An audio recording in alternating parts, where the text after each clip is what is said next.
Hello, brothers. I Nice to see you guys again. I thought I'd put a tie on. I noticed you guys are always wearing a tie, so I thought I'd be respectful, wear a tie today. And since we're going to do a deep dive into Rutherford, I thought I'd share the information with you, brothers, where I got this from. It's from the traditions of Enoch, as you can see here. And you remember Enoch? Well, in Genesis 5:21 to 24. The text reads that Enoch walked with God and he was no more, for God took him.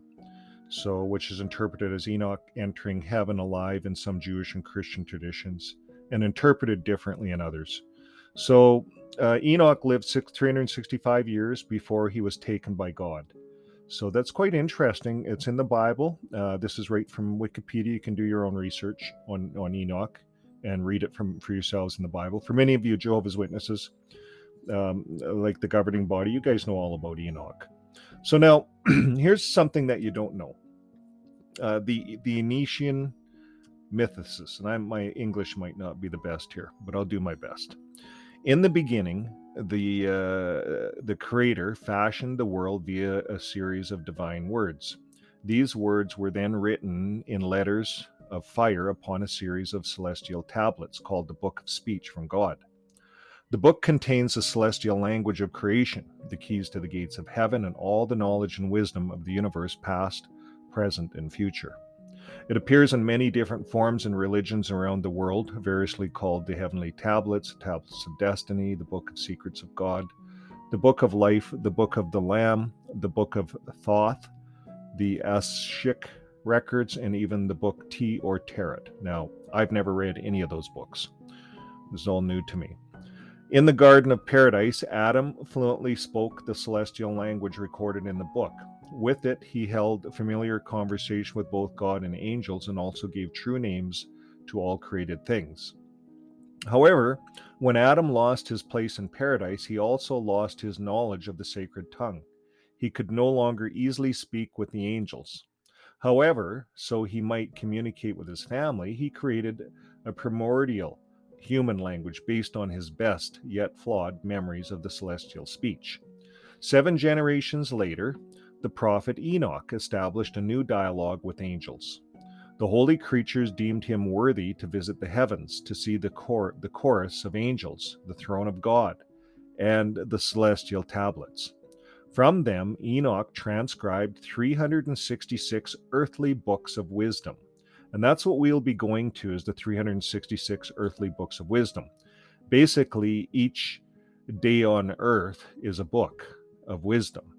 So with the leap year, there's 365 days to the year, typically. And we'll carry on, with which he hoped to restore humanity to its former glory. But alas, Enoch's wisdom was soon lost in the great deluge that destroyed the world. Adam's reconstructed language persisted through Noah's line until the confusion of tongues at the Tower of Babel. There, the primordial human tongue was divided into several different languages, so the builders of the tower could no longer communicate with one another or complete the project. This is the biblical explanation for the various languages of the world, and we all know that as Jehovah's Witnesses. All the ancient tongues, the one that remained closest to Adam's original was the one we know today as the biblical Hebrew. No knowledge or memory of the celestial tongue of the angels survived at all. When considering this mythos, take note that it centers upon each point in the Old Testament, where the language is a central subject matter. Even more importantly, it highlights these instances where language plays a direct role in man's ability or inability to communicate with God and the celestial creatures. So that's all I'm going to read from here. You guys can do your own research. But it is quite interesting when we look at Enoch and we look at how some of this stuff was passed down through history, and it's all over the earth. So this is really interesting. So the next thing I'm going to do is I'm going to close off here and I'm going to do the deep dive into Rutherford.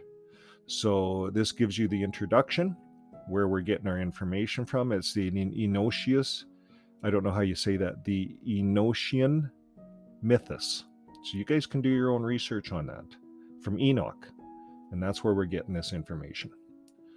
So just hang in there and we'll talk to you. The information on Rutherford and what we found out on him November 8th. So if you're a November 8th person, you might find some of this stuff actually quite accurate. And if you do, please comment. So it says here that the November 8th is the day of the borderline. The November 8th people are often drawn to areas of the human experience which others would consider dubious, questionable, or shadowy. Those born on this day are just not cut out to walk the straight and narrow. Although they may present a normal effect or appearance, after time one discovers that their tastes and interests are quite weird, perhaps even bizarre. Those born on November 8th are concerned with exploring the limits of human experience and continually pushing them back. Their lifestyle or orientation to the world can indeed prove upsetting to those who prefer to live within carefully controlled parameters. Most November 8th people pursue their occupations and interests with a dedication that can amount to a mania. And that's really what Rutherford was. Their powers of concentration are usually great, but they can drive themselves as well as friends, lovers, and family crazy unless they learn to temper their intensity and relax. Indeed, November 8th people should more often indulge in the simple pleasures and reduce some of the complexity that they engender in their lives. So here we see Rutherford, he just engendered lots of complexities by developing a brand new religion. Those born on this day are usually very good with money and capable of great success in the financial world. We've seen that with Rutherford. At 16, he became an encyclopedia salesman, hired a guy to replace himself on the farm, and worked his way up to be a temporary judge by the age of 26. Like, phenomenal.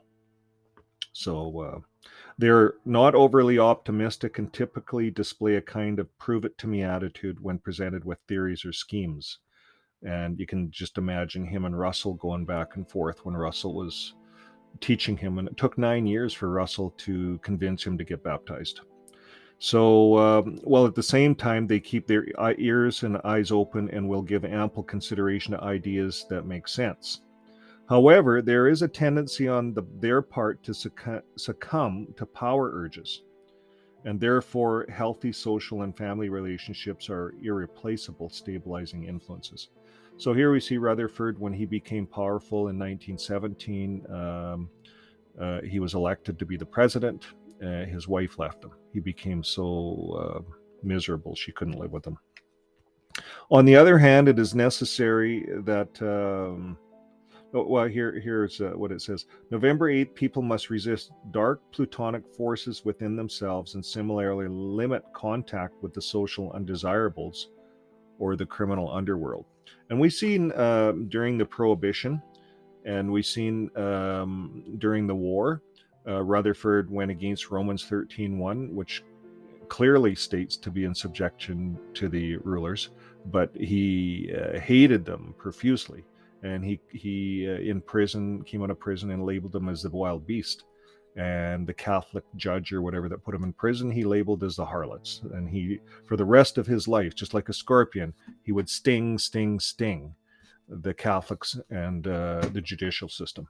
And he built a religion out of that. And today we have 8.5 million followers of that religion around the whole earth.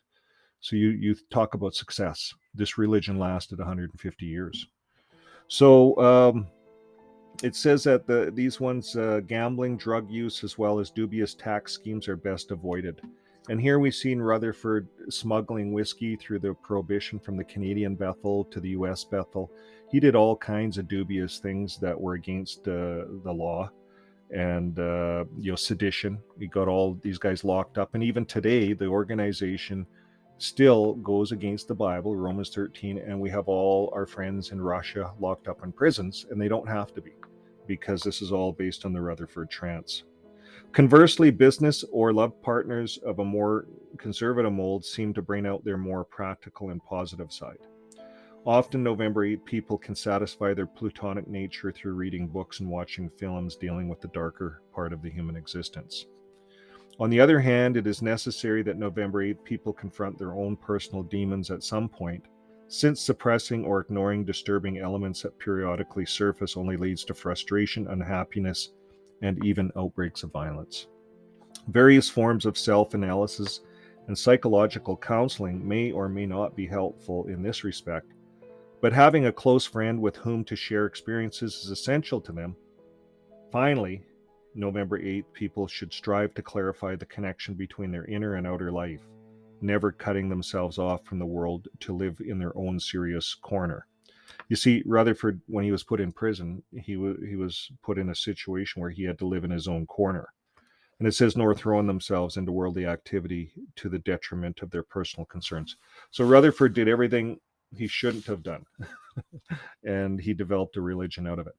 Now we go into the numbers. The Scorpio ruler is implicably fatal. It's a fatal force. It can trigger the darker aspects of their nature and relationships, and also motivate fundamental personality changes. Those ruled by number 8 generally build their lives and careers slowly and carefully. Although they may be warm hearted, they can present a cool or detached exterior. So keep in mind, friends, that there's 366 on this Enoch book of Enoch. He has 366 types, and it's all based on when you're born. The universe, the everything's in different spots. Even Pluto and Jupiter and Mars and Venus, all these planets, the moon, everything's in a certain area when you're born. And based on the law of attraction, it makes sense. Jesus says, whatever you put out comes back. So energy, gravitational forces, all of these things have a bearing on us. The time of year, is the sun out? Is it winter time? All these things have a bearing on our personality when we're born. And this is how these charts are made. And there's 366 of them. So you can't say you're a Scorpio and all Scorpios are like this, because there's a whole bunch of different types. This one's the November 8th, and it happens to fall under the Scorpio umbrella. So if you're Scorpio, it doesn't mean you have these traits. This is November 8th. I'm Scorpio. I'm October 24th, completely different. And maybe one day I'll cover that. But if you guys want your chart, your things read, I can read them. There's 366 of them, and they're very interesting. But for Rutherford, it's the most bizarre one out of all 366s. It says those ruled by number 8 generally build their lives and careers slowly and carefully. Although they may be warm-hearted, they can become cool and detached. It says they have positive attributes including charisma, and determination to succeed. The negative qualities include complacency and the misuse of power, and that's what we've seen with Rutherford. And we see that the organization, the governing body, has adopted this. They've carried on with what he started. It was so powerful.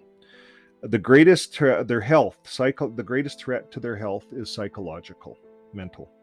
It says November 8th, people must avoid psychological isolation, and that's what Rutherford happened to him in prison, psychological isolation. It says, and bottling up their shadowy side. So all the do nots is what Rutherford did, and that's why we have this bizarre religion.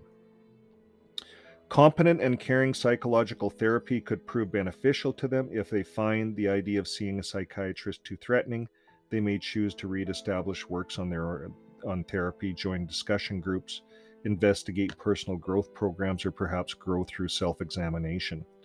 Well, in this case, Rutherford he did it all. He became the leader. He thought he was God. He was so narcissism. He was going to run the world, and that's what he built a religion upon. In most cases, however, a good teacher, a guide, is essential to their study and evolution. Sensuous activities are here encouraged. Yoga is recommended. And advice: don't dismiss the mundane out of hand. Much can be learned from everyday life. Make friends with your shadowy self. Be compassionate and transparent, and let life come crowding in. So strengths: deep, serious, and success-oriented. Weaknesses: addicted, troubled, and disturbing. By the way, friends, we all have two sides to us. In the indigenous cultures, we call it a dark wolf and a white wolf. It's just part of our human nature, our body. And then there's kind of the spiritual side of us, our white wolf. So this is what makes our strengths and weaknesses. We all have them. None of us are perfect except Jesus. So here it is. Here's Rutherford. This is the guy that started the Jehovah's Witness religion. And brothers, I hope this helps you to understand the founder of all the Jehovah's Witness beliefs. Very, very bizarre. So other than that, I'll leave you with that, and we'll see you next time. I hope this information helps you. Bye.